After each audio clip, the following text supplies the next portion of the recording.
Hello and welcome back to hersport.ie, Ireland's only media platform dedicated to women in sport. Today we're delighted to be joined by Sanita Puspure, two-time Olympian, two-time world and European champion. Welcome Sanita and thanks for joining us today. Hi, thanks for having me. So to start out, can you tell us your story as to how you got into rowing back in Latvia growing up, and did you play any other sports? I played lots of sports in school, like athletics, basketball, and whatever there was. I used to love PE, was my favorite class of them all. And that's how I got into rowing as well, because my coach, she just went through the schools and picked all the tallest people available, and I signed up as well. And that's how it started, really. And just out of curiosity, I'd never seen the boat before, and I actually didn't know what exactly I was signing up for. But yeah, I'm glad I did. And did you aspire to any sports people back then, in rowing or in general? Like, who were your sporting heroes? I didn't really know any rowing in Latvia anyway, but Yeah. any rowers even in general. Never heard of the sport before, to be honest. It's not very popular even these days. It wouldn't be the most popular sport.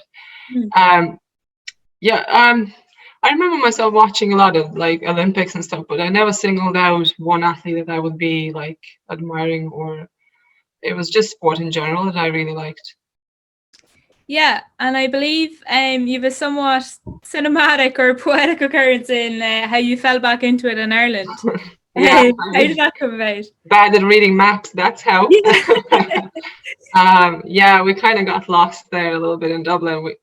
We just missed the turn to Phoenix by going to the zoo and ended up in Island Bridge, where it's kind of a rowing spot in Dublin.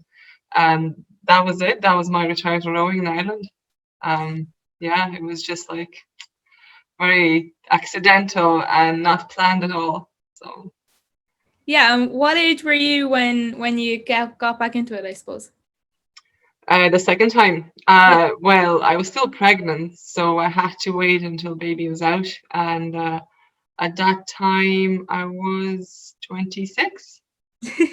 Yeah. Yeah, and you know you hear a lot of people saying, other elite sports people such as like Serena Williams, to do with their pregnancies, that they aren't the same afterwards. But I suppose you're like, that's completely ludicrous in the grand scheme of things, considering like, your immense career has been kind of subsequently after that. You certainly like dispel that rhetoric. Would that be fair to say? Like, would you say that?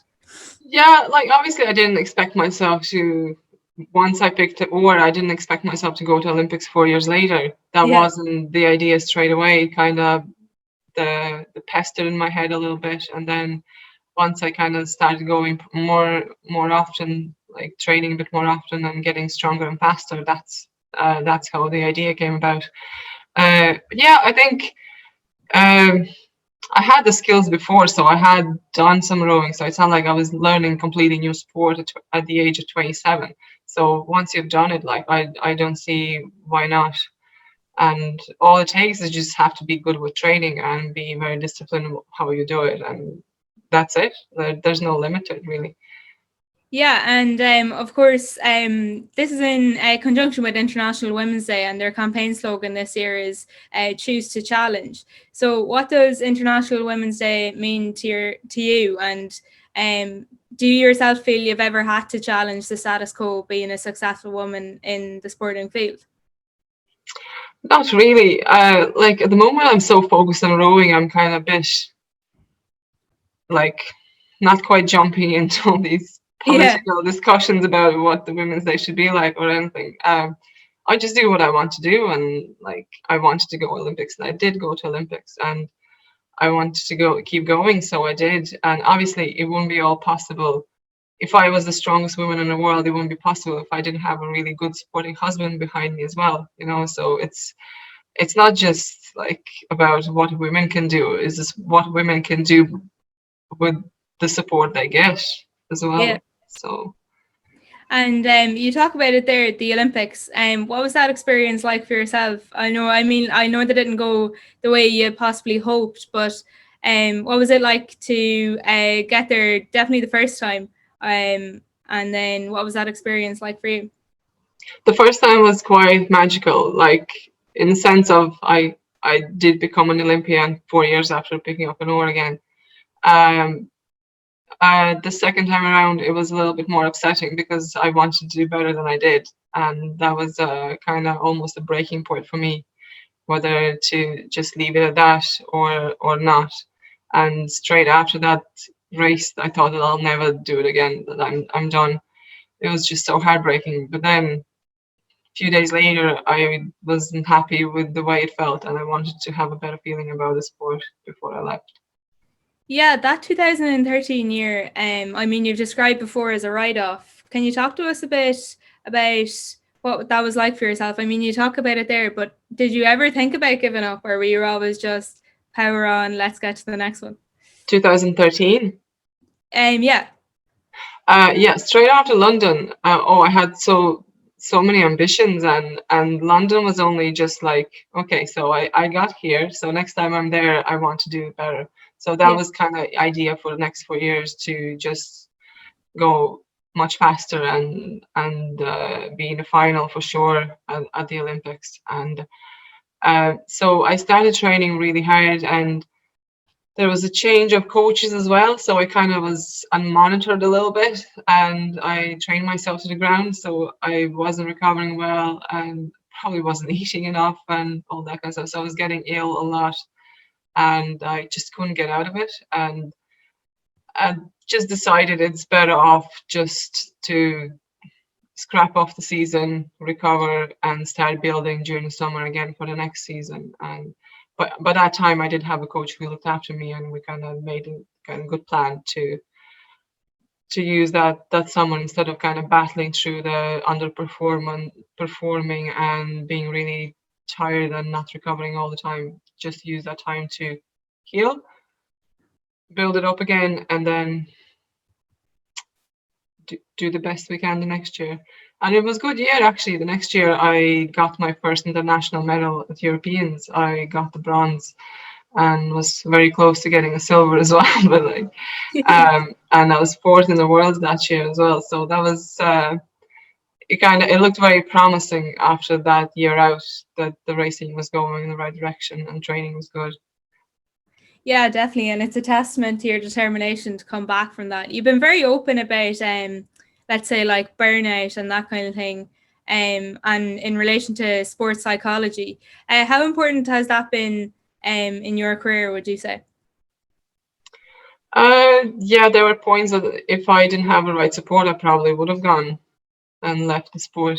Um, yeah, I suppose on your own you can cope only until you can't. Like, Yeah. and then when it gets too hard, too heavy, you're unhappy all the time. That's maybe the time. You know you love the sport, but you're not happy. So that was the time to look for help and have somebody to talk to. And it was a good choice to do that as well. Yeah. And at first I thought like talking to psychologists will be like how to handle your nerves before the racing, but actually we went much deeper than that. And um, it was very good. Yeah. Yeah, and you talk of the support there you got from your family, let's say, and your coaches. And in that, the video that's coming out in the next few days, which in partnership with Team Ireland and Indeed, you talk about that as well. So just then, as a mother yourself, what do your kids think of their mum getting nominated for awards like the Irish Times Sportswoman of the Year, the Court Person of the Year, nominated for an RT Sports Award, and of course a Her Sport Award too? I suppose it's a long list. What do they think of it, or what? I don't think they even know. Yeah, I don't think they're making a big deal out of it, and we're not really making a big deal out of it. Like, I suppose the first time around, like you do, and it's very special. But then you understand that it doesn't change. You still have to keep working, and yes, it's nice, but it doesn't give you any other privileges in life anyway. So even I think this year especially it's been so strange with all these nominations. Like, let's say, I think today it was. I think I won Echo Awards as well. So Yeah. yay me! But at the same time, it's so strange because there's no meetups, there's no celebratory lunches. There's Yeah. nothing. It's just really strange. I didn't even know they were doing sports awards, to be honest. But and I'm really happy, of course. It just feels very different. Yeah. Hard to Usually hard, I bring kids for lunch and then they can see me getting awards, so it's very kind of, we make a day out of it. Yeah. yeah. As yeah, not this year, unfortunately. Yeah, it's hard to keep track of all of them, I suppose, at this stage, kind of way. So if anyone like growing up was interested in rowing, what advice would you give to someone that thinks they might have an interest in it and want to pursue it? Yeah, go for it. I mean, find a club and give it a go, but don't run away after the first hard session in a rowing machine, because that's an evil. It gets better than that. I mean, the best sessions are on the water in your crew, or whether it's quad or four or eight. And I think there's a lot of social side of it to it too. You do find really good friends in rowing, like teammates. Go for it. Try it. Give it a go. Might as well. You speak of row machines there. I'd say you were sick of them throughout lockdown. How did that affect you? I know before the championships there in October, you had a training camp, but before that, I suppose, how did you find it? Yeah, it was tough enough. It was really nice on a nice, warm, sunny days. I think the first lockdown actually was the first part of it was quite nice. The weather was good, so you kind of, well, do it for the tan, you know, you get out and just get it done. Yeah, well, there was no other choice, so you just accept it and move on. Yeah, And I had a watt bike as well, so I could kind of, if I get sick of rowing, and just jump on a watt bike and do a session there. Uh, but yeah, it wasn't easy, but we did it, and it's over now. Thank God. yeah, and yeah, I suppose the extra time, like I suppose all got from lockdowns. Did you look at that as an opportunity for more training for the Olympics, or did you kind of resent it and just want to get going? Yeah, with that, mixed feelings. The first was just like, I think when I said the Olympics was going to be postponed, in my head, somehow I thought, okay, so we get like a nice break now, and then we start Yeah, building. It wasn't like that. So we had to still continue to do the program until it was the time for Olympics. And then after that, we had our break. Yeah, it was mixed feelings. It was like, oh God, we have to do all this all over again next year. And we were so close, like we were like 5 months away. yeah, And then suddenly it moved out so far. Part of me was like, oh well, you know, and part of me was like, damn you, Corona. Yeah, because like it's a long time. It's another yeah. year and a bit, like year and a half almost. It's like when you're so excited for something and suddenly those posts have moved so much further away again. Yeah. Yeah, and then looking forward then to that main event, I suppose. Do you feel any pressure to, as you say, put the cherry on top of the cake, or are you just looking forward to it and just see what happens, I suppose? Now I regret saying it. I'm looking forward to getting really race fit and Yeah. getting over there and doing the best I can. I'm really looking forward to that. And Mm. whatever the result's going to be, it's going to be. And if it's a medal, great. If it's gold, amazing. Uh, it's a different story. If not, then yeah, I don't know. But yeah, I'm really looking forward to that now. And as it's getting closer, the excitement's building as well. So can't wait. Yeah. And beyond that then, are you looking towards that, or do you have any goals lined up, rowing or otherwise, I suppose?